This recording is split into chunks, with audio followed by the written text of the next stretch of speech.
আপনি যদি মেসি আর ম্যারাডোনাকে একসাথে খেতে চান তাহলে চলে আসুন আর্জেন্টিনার বুয়েন্স আয়ার্সের ট্রি বেকারিতে। এখানে বিভিন্ন সাইজের মেসি ও ম্যারাডোনার বনরুটি পাওয়া যায়। বিশ্বকাপের এক অপ্রত্যাশিত আকর্ষণে পরিণত হয়েছে আর্জেন্টিনার এই বেকারি শপ, যেখানে আর্জেন্টিনার ফুটবল কিংবদন্তি লিওনেল মেসি এবং প্রয়াত দিয়েগো ম্যারাডোনার মুখচ্ছবি সম্বলিত সায়োডা রুটি বিক্রি হচ্ছে।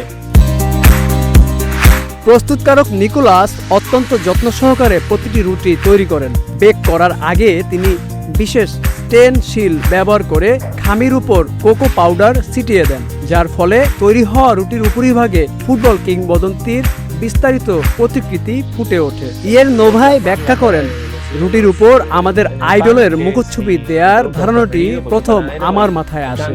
এই রুটি বানাতে আমার ভালো লাগে, কারণ আমি একজন রুটি প্রস্তুতকারক। আমি একটি পার্টি সরঞ্জামের দোকানে ছোট ছোট মুখের নকশাগুলো খুঁজে পাই, সেগুলো কিনে আনি এবং তৈরি করে দিই। তিনি বলেন, বেকারিটি বেশ কয়েক বছর ধরে এই রুটিগুলো তৈরি করে আসছে, কিন্তু বিশ্বকাপের সময়কালের মতো এত মনোযোগ আগে কখনো পায়নি। মেসি তার ষষ্ঠ বিশ্বকাপ খেলছেন এবং আর্জেন্টিনা তাদের শিরোপার জন্য লড়াই করছে। এই রুটি প্রস্তুতকারক জানান যে তার রুটিটি দোকানের সবচেয়ে বেশি বিক্রিত পণ্য হিসাবে পরিণত হচ্ছে। রুটিগুলো বেশ মজাদার, স্বাস্থ্যকর সাওয়ারডো দিয়ে তৈরি। এই রুটি 750 গ্রাম পর্যন্ত ওজনের হয়ে থাকে। এই পাউরুটিগুলো এক সপ্তাহ পর্যন্ত ভালো থাকে। সোশ্যাল মিডিয়ার ক্রমবর্ধমান চাহিদার কারণে বেকারিটি এখন অর্ডার অনুযায়ী তৈরি করতে হিমশিম খাচ্ছে এবং সকলের খাবারের তালিকায় এখন মেসিকে রাখছে।